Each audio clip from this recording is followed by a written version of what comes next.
Every athlete has a strength coach, often a physical therapist, maybe a sports psychologist. But there are three essential needs that none of these professionals address: gaps in their training that directly impact performance, recovery, and longevity. And these gaps are exactly where you come in as a yoga teacher. I'm going to show you the three things athletes desperately need that no one else on their team can provide. I'm Sage Rountree, and I've spent over 20 years working with athletic teams and training yoga teachers to serve athletes. I've watched how athletic training programs work, I've seen what's missing, and I've learned exactly where yoga fits into the picture. Today, I'm breaking down the three unique contributions you can make. By the end of this video, you'll understand exactly what's missing from most athletic training programs, why coaches recognize they need help with these areas, and how you can position yourself as the person who fills these critical gaps. This is your unique value proposition.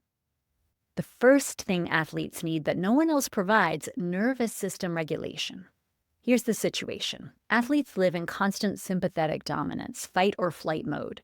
Their training demands it, competition requires it. Their entire athletic life keeps their nervous system revved up, ready to perform, constantly activated. Strength coaches make them stronger and more powerful. Sports psychologists help them get mentally prepared for competition. Nutritionists optimize their fueling. But who teaches them to downregulate? Who helps them shift into rest and digest mode? Who gives them tools to actually turn off the performance switch? Nobody. This is a massive gap. Athletes' nervous systems never get to fully recover. They can be stuck in high gear, and that leads to poor sleep quality, incomplete physical recovery, increased risk of injury, mental burnout, and performance plateaus. And here's the critical part. You can't just tell athletes or anyone to relax. Their nervous systems need retraining. They need practices that physiologically shift them from sympathetic to parasympathetic dominance. And this is exactly what yoga provides. It's what no one else on their team is addressing. Simple breathing practices trigger parasympathetic response. Restorative positions signal safety to the nervous system. Body scanning techniques teach awareness of tension patterns. When I work with teams, this is often the first thing that coaches mention. Our athletes are wound up. They need help learning how to actually rest. The second thing athletes need: integration of body systems. Athletic training is highly compartmentalized. The strength coach works on strength, the skills coach works on technique, the cardio conditioning happens separately, physical therapy addresses specific injuries or dysfunctions, and all of these are crucial, but they're isolated, they're siloed. Athletes are training their bodies in separate pieces: upper body strength here, lower body power there, cardiovascular conditioning somewhere else. What's missing is integration, practices that help all these systems work together, movements that connect breath with motion, practices that link mental focus with physical action, techniques that integrate strength, flexibility, balance, and coordination. This is where yoga excels. Every practice we teach inherently integrates multiple systems: movement patterns that require breath coordination, balance work that demands mental focus, strength positions that incorporate flexibility, practices that unite physical, mental, and emotional awareness. I'll give you an example. A football player might have excellent isolated hip flexor strength from weight room work, but can he maintain spinal stability while moving that hip through full range with coordinated breathing?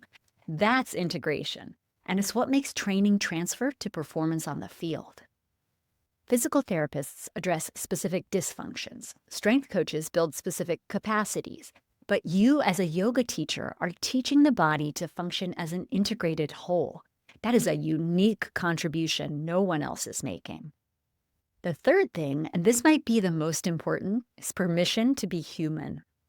Athletes are constantly being measured, evaluated, and optimized. Every other professional on their team is analyzing their performance. Strength coaches track their numbers. Skills coaches critique their technique. Athletic trainers assess their injuries. Coaches evaluate their game performance. Everyone is telling them how to improve, what they're doing wrong, what needs fixing. They're treated like machines that need optimization, not human beings with innate wisdom. Who gives them permission to just be? Who allows them space without judgment, goals, or achievement? Who teaches them to listen to their own bodies instead of constantly following external commands? Again, nobody. This creates athletes who are disconnected from their own body wisdom. They ignore pain signals.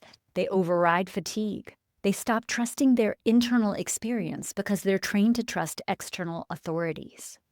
As a yoga teacher, your role is completely different. You're not there to analyze, optimize, or fix them.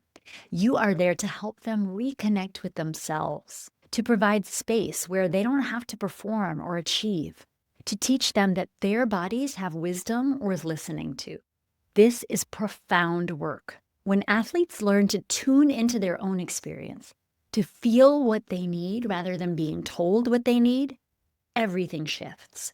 They become more resilient, more adaptive, and ironically, they often perform better because they're working with their bodies instead of forcing them. Let me tell you what Roy Williams, the legendary basketball coach, once said to me. After years of our work together, he said, "Sage, you've helped me listen to my body. Everyone else tells me what to do with it." That's the difference right there. His strength coach told him what exercises to do. His doctors told him how to manage his health conditions. His athletic trainers told him treatment protocols. I created space where he could feel what his body needed, where he could explore movement without judgment, where he could rest without feeling guilty about it, where he could simply be present in his body without anyone telling him what to fix. That's what no one else on his team was providing. And it's exactly what you can offer every athlete you work with. These 3 essential things that no one else gives them. If you want to learn how to position yourself as the person who fills these 3 critical gaps, nervous system regulation, body system integration, and permission to be human, I've created a free workshop called How to Double Your Income Teaching Yoga to Athletes. In it, I show you exactly how to communicate this unique value to athletes and coaches, and how to build a practice around these 3 essential contributions. The link is in the description below. Remember, athletes have strength coaches, physical therapists, and sports psychologists, but no one on their team is teaching them how to downregulate their nervous systems and integrate their body systems and reconnect with their humanity. That's your unique value as a yoga teacher, and that's why coaches will pay premium rates for what you provide. If this clarified your unique value as a yoga teacher for athletes, please like this video and subscribe to my channel for more insights. Now drop a comment. Which of these 3 gaps do you think is most needed by the athletes in your community? I would love to hear.